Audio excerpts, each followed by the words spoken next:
সম্পূর্ণ নিরামিষ পদ্ধতিতে তৈরি করা জাফরানি পনির। আজকে নিয়ে এসেছি এমন একটা রেসিপি যেটা পোলাও বা ফ্রাইড রাইসের সাথে জাস্ট দুর্দান্ত লাগে। নমস্কার, কুইজিনিয়া চ্যানেলের পক্ষ থেকে সকলকে জানাই সাদর আমন্ত্রণ। আমাদের সবার চ্যানেল কুইজিনিয়াকে সাবস্ক্রাইব করে পাশে থাকা বেল বাটন আর অল আইকন প্রেস করে রাখলেই সব নতুন ভিডিও নোটিফিকেশন আপলোড হওয়া মাত্র পৌঁছে যাবে আপনাদের কাছে। পনিরের এক রকমের রেসিপি খেয়ে যখন বোর হয়ে যাবেন, ট্রাই করুন একদম অন্য স্বাদের সম্পূর্ণ নিরামিষ এই জাফরানি পনির। বানানো অত্যন্ত সহজ, কিন্তু স্বাদে হয় সেরা। আসুন দেখে নেওয়া যাক পদ্ধতি। এখানে আমরা নিয়ে নিয়েছি 1 কাপ পরিমাণ গরম দুধ, আর তার মধ্যে দিচ্ছি আমরা 3 চিমটি জাফরান। জাফরানটা একটু ভালো কোম্পানিরই নেবেন। জাফরানটা ভালো করে চামচের সাহায্যে আমরা গুলে নেব। আর এবার এই দুধে গোলা জাফরানটা 30 মিনিট রেস্ট করতে দেব। এদিকে আমরা সাদা তেল গরম করে নিয়েছি 30 মিনিট পর। রান্নাটা সাদা তেলেই করব। তেলটা গরম হয়ে গেলে দিয়ে দিচ্ছি পনির। 200 গ্রাম পনির মাঝারি কিউব করে আমরা কেটে নিয়েছি। পনিরটাকে মিনিট 3 থেকে 4 সময় নিয়ে সুন্দর করে লালচে হওয়া পর্যন্ত আমরা এখানে ভেজে নিচ্ছি। পনিরটা মিনিট 4 সময় দিয়ে আমরা এখানে লালচে করে ভেজে নিয়েছি। পনিরটা ভাজা হয়ে গেলে তেল থেকে তুলে নিচ্ছি। যে তেলটা অবশিষ্ট ছিল তাতে ফোড়ন দিচ্ছি একটা দারচিনির টুকরো, 4টে লবঙ্গ, 4টে ছোটো এলাচ, একটা তেজপাতা।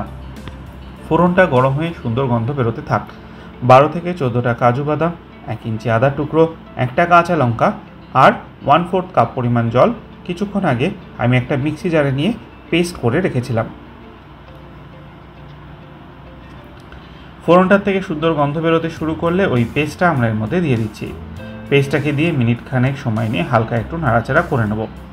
আর সঙ্গে সঙ্গেই এখানে মিক্সির বারটাকে ধুয়ে আরও 1/2 কাপ জল আমরা দিয়ে দিলাম, যাতে পেস্টটা তলাইতে লেগে না যায়, যেহেতু আমরা কাজু বাদাম ব্যবহার করেছি। মিনিট খানেক কষিয়ে নিই, আর তারপর এতে দিয়ে দিই প্রথমে স্বাদ অনুযায়ী নুন, আর তার সাথে দিয়ে দিচ্ছি 1/4 টিস্পুন পরিমাণ চিনি। নুন আর চিনিটাকে দিয়ে আরও একবার ভালো করে নেড়েচেড়ে নেওয়া হলো। আর তারপর দিয়ে দিচ্ছি 2 টেবিল চামচ পরিমাণ টক দই। টক দইটা দেওয়ার সাথে সাথে ফ্লেমটাকে লোতে করে ভালো করে কষাতে থাকবো। লোতে না করলে কিন্তু টক দইটা ফেটে যেতে পারে। এরপর এতে আগে থেকে ভেজে তুলে রাখা পনিরের টুকরোগুলো দিয়ে দিলাম। পনিরটাকে দিয়ে ভালো করে নেড়েচেড়ে মিক্স করে নেওয়া হচ্ছে। এবার এই দুধে গোলা জাফরানটাকে দিয়ে দেওয়ার পালা। দেখুন খুব সুন্দর কিন্তু রং এসেছে। এবার এটাকে আমরা দিয়ে দিচ্ছি, আর দিয়ে ভালো করে নেড়েচেড়ে মিশিয়ে দিচ্ছি। এবার এটাকে রান্না করে নেওয়ার পালা। মোটামুটিভাবে 6 থেকে 7 মিনিট মিডিয়াম টু হাই ফ্লেমে এটাকে কুক করব। মাঝে মধ্যেই কিন্তু একদম নিচ থেকে এটাকে ধরে নাড়িয়ে দিতে হবে, কারণ একটু লেগে যাওয়ার প্রবণতা কিন্তু থাকে। নামাবার আগে 1/2 টিস্পুন ঘি দিয়ে দিলাম, দিয়ে ভালো করে নেড়েচেড়ে মিক্স করে নেওয়া হলো। গ্যাসের ফ্লেমটা অফ করে দিলাম। এইটুকু গ্রেভি কিন্তু আমি রাখবো। তৈরি হয়ে গেল সম্পূর্ণ নিরামিষ দুর্দান্ত স্বাদের এই জাফরানি পনির। বাড়িতে অতি অবশ্যই ট্রাই করুন। কমেন্টে জানান কেমন লাগলো খেয়ে। ভালো লাগলে বরাবরের মতো লাইক এবং প্রচুর শেয়ার করতে ভুলবেন না যেন। যারা এখনও চ্যানেল কুইজিনিয়াকে সাবস্ক্রাইব করেন, অনুরোধ করবো চ্যানেলটাকে সাবস্ক্রাইব করে এই পরিবারে সদস্য হয়ে যাওয়ার জন্য। লাইফ ইজ প্রেশাস গল্পে শেখালে কাল চ্যানেল দুটিকে সাবস্ক্রাইব করতে আজকে ভিডিও ডেসক্রিপশন বক্সে লিঙ্কটা প্লিজ চেক করে নেবেন।